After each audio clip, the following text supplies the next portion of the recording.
नमस्कार दोस्तों, आज आपका फिर से स्वागत है हमारे इस YouTube channel the way to IAS में। फ्रेंड्स, जो अभी हम डिस्कस कर रहे हैं question UPSC IAS PT 2021 history art and culture का, उसमें जो आज हम क्वेश्चन डिस्कस करने जा रहे हैं बहुत ही इंपॉर्टेंट है। अंत तक बने रहिएगा, बहुत इंफॉर्मेशन मिलेगा। एक क्वेश्चन जब हम सॉल्व करते हैं तो बहुत सारे इंफॉर्मेशन जब मिलते हैं तो हमारा पीटी सिक्योर हो जाता है।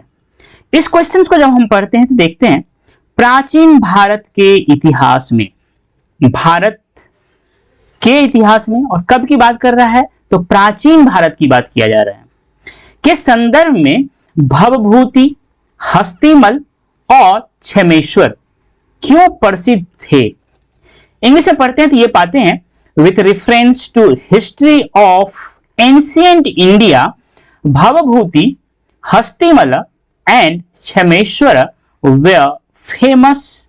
किस लिए फेमस थे तो कहता है ए ऑप्शन में कि वो जैन मॉन्क्स थे, जैन साधु थे। बी ऑप्शन में कहता है प्ले राइट्स थे या नाटककार थे। इसी को ड्रामेटिस्ट भी बोलते हैं, ड्रामा लिखने वाले को, है ना, नाटककार बोलते हैं या प्ले राइटर्स बोलते हैं। तो ये दूसरा ऑप्शन हो गया। तीसरा बोलता है टेम्पल आर्किटेक्ट या हिंदी में बोलते हैं मंदिर वास्तुकार। And the last one philosopher या हिंदी में दार्शनिक। ये चार चीज है, इसमें से कौन सही है? ये तीनों जो व्यक्ति है, जो पर्सनैलिटी है, किससे एसोसिएटेड है? फ्रेंड्स, जो मेरा कंसेप्ट है हिस्ट्री को टी, एस और पी के कंसेप्ट में पढ़ना, उसमें टी का मतलब होता है टाइम, मतलब कब हुआ। स्पेस का मतलब होता है कहां कहां हुआ, और पी मतलब वह व्यक्ति जिसके कारण की कोई चीज संभव होता है। पर्सनैलिटी, वो पर्सनैलिटी बहुत इंपॉर्टेंट होता है। तो ये टीएसपी के कंसेप्ट में जब हम हिस्ट्री को पढ़ते हैं तो आज का यह क्वेश्चन वास्तव में इस पी मतलब पर्सनैलिटी बेस है। इसी पर्सनैलिटी में आज हम तीन पर्सनैलिटी के बारे में जानेंगे और ये बाद में हम देखेंगे कि यह पर्सनैलिटी इन चारों फील्ड में से किस फील्ड में बहुत ज्यादा फेमस है। हाँ, तो ये बने रहिएगा, अंत तक बहुत कुछ सीखने को मिलेगा। लेकिन एक चीज जो बहुत मायने रखता है, यूपीएससी के क्वेश्चंस पूछने का जो ट्रेंड है उसको अगर समझना हो तो ये तो 2021 का क्वेश्चन है। 2022 के क्वेश्चंस को देखिए। एक क्वेश्चन पूछा गया है with reference to Indian history consider the following pairs. एक तरफ हिस्टोरिकल पर्सन दिया हुआ है एंड दूसरी तरफ नॉन एज। अगेन हम बोल रहे हैं टीएसपी में पर्सनैलिटी बेस्ड क्वेश्चन बहुत पूछा जा रहा है, और वह पर्सनैलिटी किस फील्ड में जाना जाता है वो बहुत मायने रखता है। जैसे आर्यदेव है, दिंगनाग है और नाथ मुनि है। ये कह रहा है मैच कीजिए कौन सही है कौन गलत है। अगर आपको पता है कि ये जो पर्सनैलिटी है किस फील्ड का है, किस क्षेत्र में बहुत ख्याति प्राप्त है, तो ये आप आंसर निकाल लेंगे। एक क्वेश्चन और देखते हैं, 2023 में पूछा गया है। कहता है with reference to ancient Indian history consider the following. एक तरफ लिटरेरी वर्क है और दूसरी तरफ ऑथर का नाम है ना, देवी चंद्र गुप्तम। क्या ये सही है? मैच किया। उसके बाद हमीर महाकाव्य है, मिलिंदपना है और नीति वाक्यामृत है। ये फिर इसमें पर्सनैलिटी कौन किस फील्ड में फेमस है, उसकी क्या रचनाएं हैं, लिटरेरी वर्क है, यह फिर पूछा गया है। अगेन पर्सनैलिटी बेस्ड क्वेश्चंस बहुत इंपॉर्टेंट हो जाता है यूपीएससी के लिए। तो ये जो मैंने आपको 3 साल का, अगर आप इस 3 साल के क्वेश्चंस के ट्रेंड को देखें तो ये पर्सनैलिटी बेस्ड क्वेश्चंस पूछा जाना यूपीएससी का एक इंटरेस्टिंग फील्ड है। ठीक है दोस्त, यहां तक क्लियर हो गया। आगे बात करें तो जो 3 ऑप्शंस है उसमें एक तो भवभूति है, इनको हम जरा जान लेते हैं। यह 8th सेंचुरी के स्कॉलर हैं और ये संस्कृत में लिखते हैं। पहली बात, इनका जो वर्क है, 3 वर्क बहुत इंपॉर्टेंट है। ये है, एक का नाम है महावीर चरित्र, है ना। ये कह रहा है कि जो भगवान राम है उसका जो अर्ली लाइफ है उनका इसमें विवरण है in the form of drama. ये संस्कृत वर्क है पर ये ड्रामा है, सारे प्ले राइट्स हैं ये। उसके बाद जो दूसरा है ये है Malati Madhav, a play based on the romance of Malati and Madhav. Malati और माधव के बीच में जो रोमांस है, प्यार है, उस पर आधारित यह प्ले है, यह नाटक है, यह ड्रामा है, जिसका नाम है Malati Madhav. And the third one जो कि भवभूति ने लिखा, बहुत इंपॉर्टेंट है, उसका नाम है उत्तर रामचरित। इसमें भगवान राम का जो कोरोनेशन हुआ है ना, अयोध्या, वो श्रीलंका से लौटने के बाद जो अयोध्या में राज्यारोहण हुआ है उनका वर्णन है, और फिर सीता जी से बिछुड़ने का और फिर सीता जी से मिलने का, इनका बहुत ही सुंदर ढंग से इसमें वर्णन किया गया है। तो ये भवभूति के बारे में बता दिया। इसका टाइम पीरियड क्या है, तो 8th सेंचुरी है। 3 वर्क जो कि प्ले राइट है, यह मैंने आपको बता दिया। इसके बाद जो दूसरा ऑप्शन दिया हुआ है इसमें, वह है क्षेमेश्वर।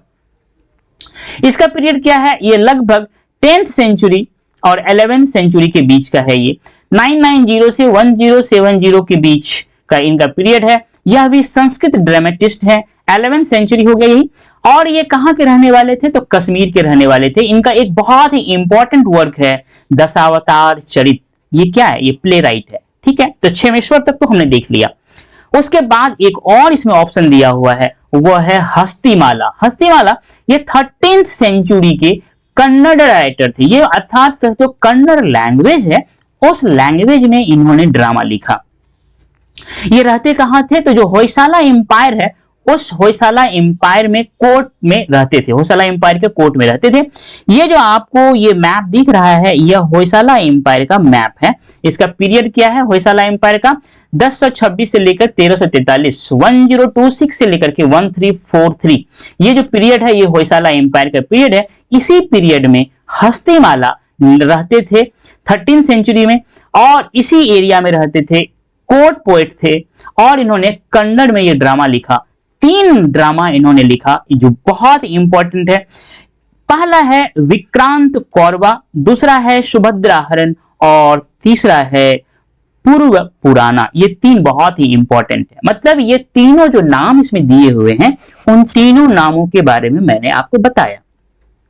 फ्रेंड्स, अब सवाल उठता है कि आप ये सब कैसे जानते हैं, कहाँ ये सब दिया हुआ है, कैसे आप ये सारी चीज को जानते हैं। इसीलिए हम आपसे एक सोर्स शेयर करना चाहते हैं। ये है A.L. बासम का बुक। इस बुक में एक चैप्टर है जिसका नाम है लैंग्वेज एंड लिटरेचर। इस लैंग्वेज एंड लिटरेचर जो चैप्टर है, उसमें एक टॉपिक है द ड्रामा करके। इसके पेज 432 से 442, मतलब 10 पेज में इस ड्रामा के बारे में बताया गया है। वहीं से मैं बहुत सारे इंपॉर्टेंट चीज को निकाल करके आपके सामने ला रहा हूं, ताकि आपको ये न लगे कि इतना चीज पढ़ना पड़ेगा क्या। मैं आपको ये निकाल के दे देता हूं। इसमें वास्तव में शुरुआत किया गया है हिस्ट्री ऑफ ड्रामा से। हाँ, तो सबसे पहले बोलता है कि देखिए इसका ओरिजिनेट कहां से हुआ है, ये तो क्लियर नहीं है। A.L. बासम बोल रहे हैं। उसके बाद बोलते हैं कि वैदिक पीरियड में जब बहुत सारे फेस्टिवल्स होते थे, तो उस फेस्टिवल्स में ड्रामा, नाटक किया जाता था। इनका एविडेंस हमको मिलता है वैदिक लिटरेचर को पढ़ने से। ठीक है, उसके बाद बोलता है कि जब ग्रीक अटैक हुआ, या ग्रीक से जब भारत का संबंध हुआ, तो उस समय में ग्रीक में जो नाटक होता था, तो वहां पे उस नाटक के प्रोसेस में एक यवनिका करके टर्मिनोलॉजी आता था। भारत में जो नाटक लिखे गए हैं, उसमें भी यह यवनिका टर्मिनोलॉजी को यूज किया गया है। ये यवनिका जो टर्मिनोलॉजी है, यह ग्रीक टर्मिनोलॉजी है। ठीक है, ये कर्टन के लिए यूज किया जाता है। तो यहां से एक एविडेंस तो हमको ये इस तरह से मिलता है कि भारत में नाटक चल रहे थे, हो रहे थे। उसके बाद जो अर्लीस्ट नॉन एविडेंस हमको मिलता है, अर्लीस्ट नॉन, वो अश्वघोष का है। लेकिन इनका जो एविडेंस मिलता है, वो हमको कंप्लीट वर्क इनका नहीं मिलता है, वो हमको फ्रेगमेंट में मिलता है, टुकड़ों टुकड़ों में मिलता है। क्लियर हो गया। लेकिन कहता है कि जो ओल्डेस्ट कंप्लीट प्लेज, मतलब पूरा कंप्लीट प्ले जिस राइटर का मिला है हमें ड्रामा का, प्ले, इसका प्ले राइट का, वो है भास, है ना। और कहा जाता है कि जो कालिदास है, उससे पहले इसका टाइम पीरियड है भास का। और इनका जो मेन इंपॉर्टेंट जो ड्रामा है, वह है स्वप्नवास वदता। अर्थात स्वप्नवास वदता के राइटर कौन है, तो ये राइटर है भास। क्लियर हो गया यहां तक। अब अगर आप देखें, तो अब हम बात करते हैं कालिदास का। ये बहुत ग्रेट, वर्ल्ड का one of the famous dramatist हैं ये। इनका जो रचना है मालविकाग्निमित्र और अभिज्ञान शकुंतलम, ये बहुत फेमस है, याद रखिएगा। इसमें मालवक अग्निमित्र में शुंग के जो एक राजा हैं अग्निमित्र, उनका चर्चा है, याद रखिएगा। शुंग वंश के शासक हैं अग्निमित्र, उनका चर्चा है इस ड्रामा में, ठीक है। अब उसके बाद कालिदास के बाद एक और ड्रामेटिस्ट हुए हैं शूद्रक करके, इनका जो राइटिंग है वह है मृच्छकटिका। हाँ, ये बहुत इंपॉर्टेंट है। उसके बाद इसी बुक में और बताया जाता है वह है विशाख दत्त के बारे में। इन्होंने लिखा है मुद्रा राक्षस और देवी चंद्रगुप्तम। देवी चंद्रगुप्तम के बारे में मैं आपको ऑलरेडी बता ही चुका हूं, एक क्वेश्चन पूछा भी गया है विशाख दत्त से रिलेटेड। तो आप देख रहे हैं, अगर एक बार इस ड्रामा को आप क्लियर कर लेते हैं, एक बार पूरा पढ़ लेते हैं इसके हिस्ट्री को, तो आपको कई क्वेश्चंस क्लियर होते हैं। याद रखिएगा, विशाख दत्त से रिलेटेड एक क्वेश्चन ऑलरेडी पूछा जा चुका है। तो विशाख दत्त का रचना क्या है? मुद्रा राक्षस और देवी चंद्रगुप्तम। उसके बाद आता है राजा हर्ष के बारे में। राजा हर्ष के बारे में जानते हैं, उसका टाइम पीरियड क्या है? वो around 7th century, first half of the 7th century, मतलब 606 से लेकर के 606 में उसका कोरोनेशन हुआ है, वो राजारोहण हुआ है। तो first half of the 7th century में राजा हर्ष हुए थे, उनके नाम से 3 ड्रामा लिखा गया है। लेकिन ऐसा इतिहासकार मानते हैं कि वास्तव में इसके रचयिता राजा हर्ष नहीं है, किसी और राइटर ने उसे लिखा है और लिखा वो खुद है, नाम राजा हर्ष का दे दिया है। इस राइटर को घोस्ट राइटर कहा गया है। चाहे जो भी कहानी हो, लेकिन राजा हर्ष के नाम से 3 जो ड्रामा है वो है, पहला है रत्नावली, दूसरा है प्रियदर्शिका और तीसरा है नागानंद। इस नागानंद की बहुत अच्छी खासियत ये इसमें जो होता है, प्रकृति से प्रेम की जो बात किया गया है भारतीय संस्कृति में, उसका एक वर्णन है। जो गरुड़, जानते हैं आप, गरुड़ सांप को खा जाता है, जो कि विष्णु जी के वाहन भी है। एक बार एक हवन कुंड में सांपों की आहुति दी जा रही थी, सारे सांप मर रहे थे। तो एक राजकुमार थे जिमुत वाहन, वो बोले कि सांप को छोड़ दीजिए, आप मेरे शरीर को मुझे इस अग्नि में आहुति दे दीजिए। यह प्रार्थना गरुड़ से इस जिमुत वाहन ने किया कि सांप को बचाना है और इसके लिए आप मेरा जीवन जो है इस अग्नि को समर्पित कर दीजिए। मतलब बहुत ही सुंदर भारतीय संस्कृति में प्रकृति प्रेम का वर्णन इस नाटक में मिलता है। क्लियर हो गया? उसके बाद एक और राजा हुए हैं जो पल्लव किंग थे, और कंटेम्प्रेरी किसके थे? तो हर्ष के। याद रखिएगा, ये कन्नौज है, यहाँ पे हर्ष का शासन था, और ये जो पार्ट है ये पल्लवा का था। तो यहाँ पे एक राजा हुआ है जिसका नाम है महेंद्र विक्रमन, है ना। इन्होंने एक नाटक लिखा है जिसका नाम है मत्त विलास, स्पोर्ट्स ऑफ ड्रंकर्ड्स। ड्रंकर्ड्स मतलब जानते हैं क्या होता है? पियक्कर, जो पी करके पूरा मस्त रहता है। उनका जो एक स्पोर्ट्स है, खेल है, उस पे ये आधारित नाटक है जिसका नाम है मत्त विलास। क्लियर हो गया? इसी बुक में, ए.एल. बासम के ही बुक में अब चर्चा किया गया है भवभूति के बारे में। कहता है भवभूति कब रह रहे थे? तो 8th सेंचुरी में रह रहे थे और कन्नौज में ही रह रहे थे। तो हर्षवर्धन का पीरियड क्या था? Early 7th century. उसके 100 साल बाद 8th सेंचुरी में उसी कन्नौज में भवभूति भी हुए, और वहां के जो राजा थे वो था यशोवर्मन, है ना। यशोवर्मन का कोर्ट पोएट थे। ऐसा माना जाता है इतिहासकारों के बीच में, कालिदास के बाद कोई उतने बड़े लेवल का कोई राइटर हुआ है संस्कृत में तो वो भवभूति ही हुए हैं, और उसके बाद संस्कृत जो ड्रामा है उसका क्वालिटी डिक्लाइन किया गया। ये सारी बात इस 10 पेज में, ए.एल. बासम का जो ये बुक है उसका जो चैप्टर नंबर मैंने बताया लिटरेचर वाला, उसमें पेज नंबर 432 से 442 के बीच में ये सारी बात कहा गया है। इन सारी चीजों को निकाल करके मैंने आपके सामने रख दिया है। फ्रेंड्स, इतना कुछ डिस्कस करने के बाद अब तो इसका सिंपल आंसर आप दे ही सकते हैं कि ये तीनों पर्सनैलिटी प्ले राइट्स थे, नाटककार थे।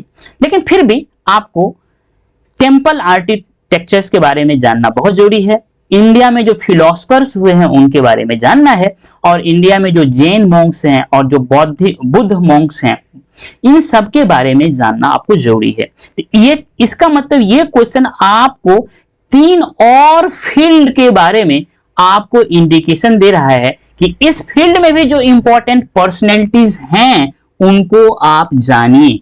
ये जब प्रीवियस ईयर क्वेश्चन पेपर हम बनाते हैं तो इसके जो अन्य ऑप्शंस होते हैं वो आपको एक हिंट देता है, एक डायरेक्शंस देता है, एक वे देता है कि अगर आपको आईएएस बनना है, द वे टू आईएएस, मतलब अगर आपको आईएएस बनना है तो हम तो सही हैं ही, मेरे अलावा जो और 3 ऑप्शंस हैं उन पे भी काम कर लीजिए, तो आप आगे आने वाले एग्जाम में सिक्योर कर लेंगे पीटी को 100%। यही बात कहा गया है। तो इसका आंसर बी, प्ले राइट्स है, नाटककार है। मुझे उम्मीद है कि ये जो मैंने आपसे साथ इस क्वेश्चंस को डिस्कस किया, इतना डिटेल में डिस्कस किया, सारे सोर्स को बताया, तो आपको बहुत ही अच्छा लगा होगा। आनंद पूर्वक तैयारी कीजिए, लोड मत लीजिए, परेशान मत होइए, रिवर्स इंजीनियरिंग में तैयारी कीजिए, क्वेश्चंस को सॉल्व कीजिए।